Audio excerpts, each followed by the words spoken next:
قصة لطيفة من قصص إعجازات النبوة، وهو قصة إعجاز إن النمل بيتحدث.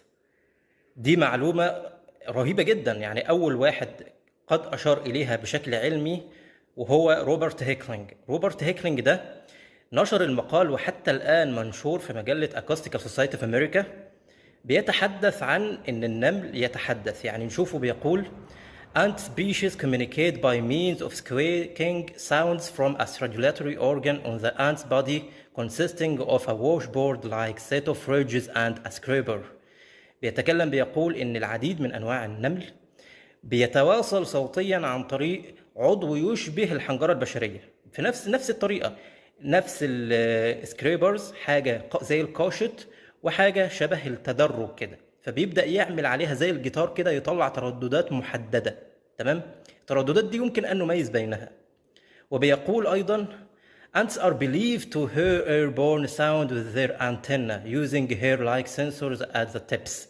يعني بيعتقد أن النمل يستقبل هذه الترددات الصوتية عن طريق الأنتنة محملة من الهواء، الشعور، قرون الاستشعار، يعني بيستقبلها ويبدأ يميز ما بينها، وبيعمل بقى بيها تواصل سوشيالي اجتماعي.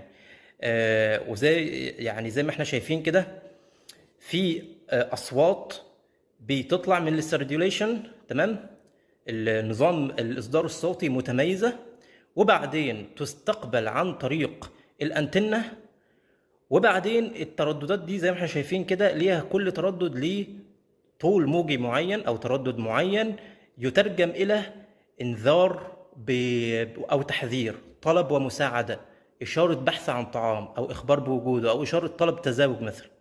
الكلام ده كان سنة 1999.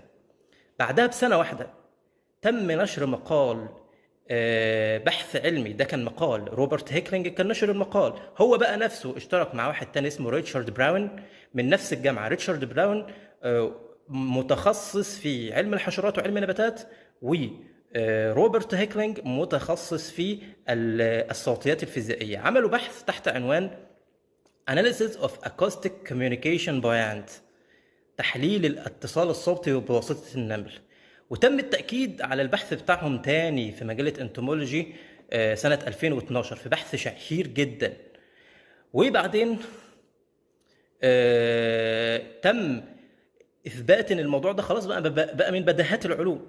فنشوف بحث منشور في مجلة، طبعا منشور من دار نشر إلزفير العريقة، منشور من مجلة Animal Behavior، تحت عنوان Acoustic Communication within Ant Societies and its Mimicry by Mutualistic and Socially Parasitic Myrmecophils. التواصل الصوتي داخل المجتمعات النمل وتقليده من قبل المتبادلات والمتطفلات النملية.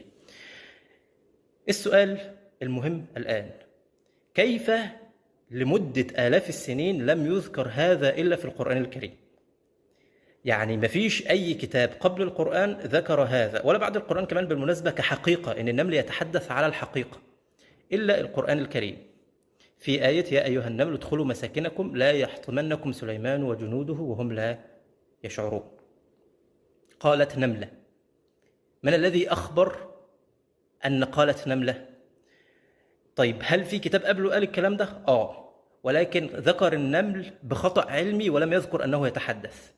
في سفر الأمثال الإصحاح 6 العدد 6 و7 نقرأ يقول لخ النملاع عتسل رئيد رخيها فحخام، اذهب للنملة يا كسلان وانظر طرقها وكن حكيما.